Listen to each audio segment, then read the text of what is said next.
I'm a loud lady. Hold that right there, and then maybe we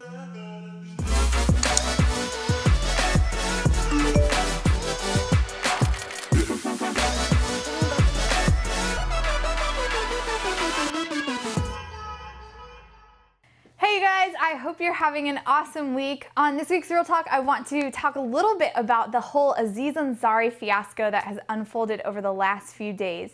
If you haven't heard yet, there was a woman named Grace who shared her Me Too story that had to do with Aziz Ansari. Basically what happened, she went on a date with Aziz and then went back to his apartment after and engaged in some sexual activity that she wasn't totally comfortable with.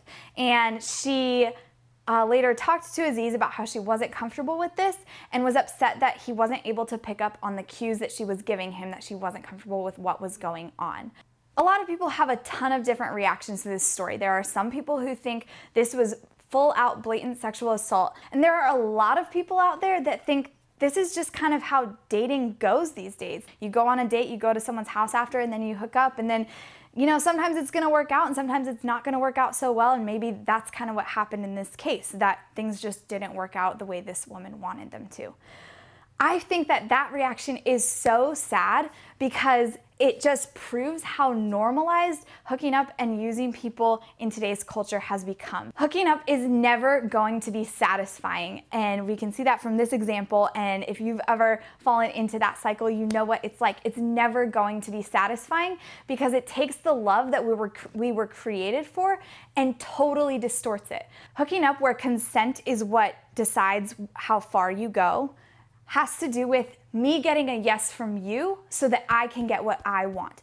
The love we were made for, on the other hand, demands total self-gift. It means I give you my yes so that I can give myself to you wholly.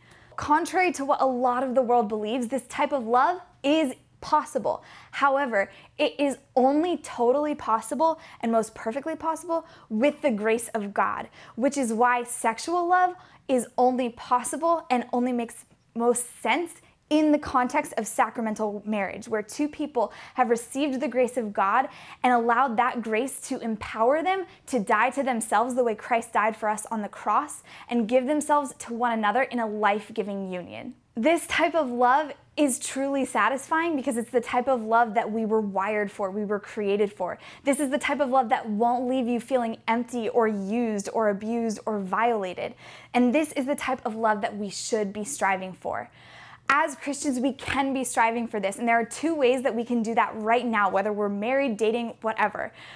Number one, we need to be seeking Jesus. We need to be asking Him to give us the grace to die to ourselves the way He died for us on the cross so that we can authentically love others.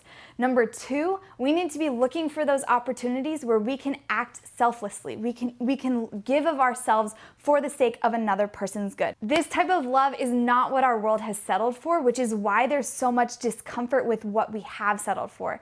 And we were made for more, so we know that something needs to change. So we need to be part of that change now. If you guys have any other thoughts about the whole Aziz Ansari story that's been unfolding, please comment below. I would love to hear from you and chat with you about what's been going on. Also, be sure to catch us here every Wednesday. We'll have a new episode of Real Talk coming out, and I really look forward to seeing you all next week here on Real Talk.